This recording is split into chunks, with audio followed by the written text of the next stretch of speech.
এখানে এখন কড়াইটা বসিয়ে দিয়েছি। এখানে ঢেঁকির শাক রান্না করব।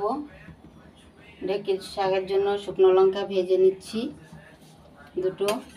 এখানে তিল ভেজে নিয়েছি একটু করে, আর এখন দুটো শুকনো লঙ্কা ভেজে নিচ্ছি।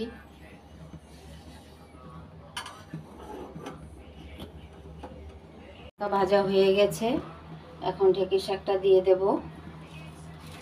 ঢেঁকির শাক এই যে কেটে পরিষ্কার করে নিয়েছি, ধুয়ে ধুয়ে ঢেঁকির শাকটা দিয়ে দিচ্ছি।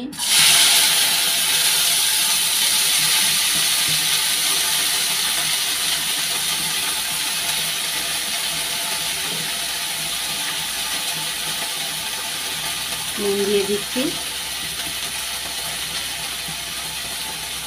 হলুদ দিয়ে দিচ্ছি,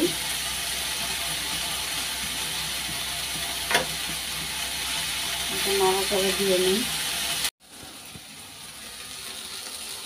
যে শাকটা হয়ে গেছে ঢেঁকির শাক, এখন তিল দিয়ে দেবো। ভাজা তিলটা দিয়ে দিচ্ছি।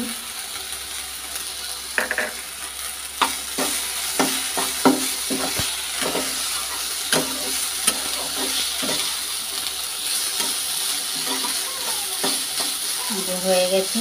শুকনো লঙ্কা দুটো ভেজে গুঁড়ো করে দিয়েছি এই যে, আর তিল দিয়েছি, দিয়ে ঢেঁকির শাক করলাম।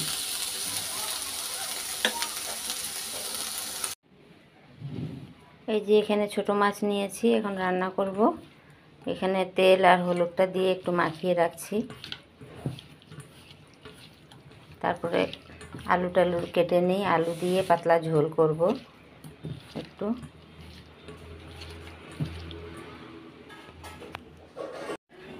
মাছটা ভাজা হয়ে গেছে, কড়া বসিয়েছি। এখন কালো জিরে একটু দিয়ে দেব, আর এই যে পেঁয়াজ আর আলু একসাথে কেটে ধুয়ে নিয়েছি। আলু আর পেঁয়াজ ছোট ছোট করে এখন দিয়ে দেবো এটা।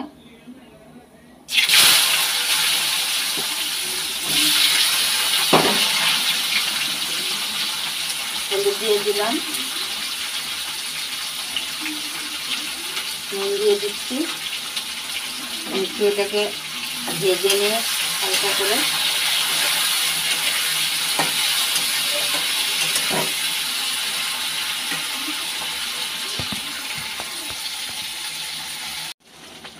আলুটা ভাজা হয়ে গেছে।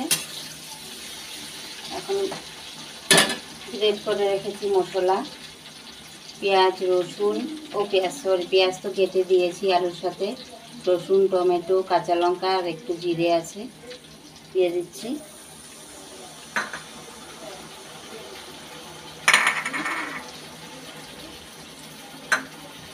হলুদ দিয়ে দেব, নুনটাও দিয়ে দেবো একসাথে, নুনও দিয়ে দিলাম।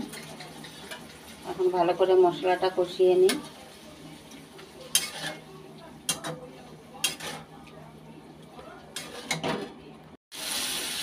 মশলাটা কষানো হয়ে গেছে। মাছের আগে গরম জল করে রেখেছি, গরম জল দিয়ে দিচ্ছি।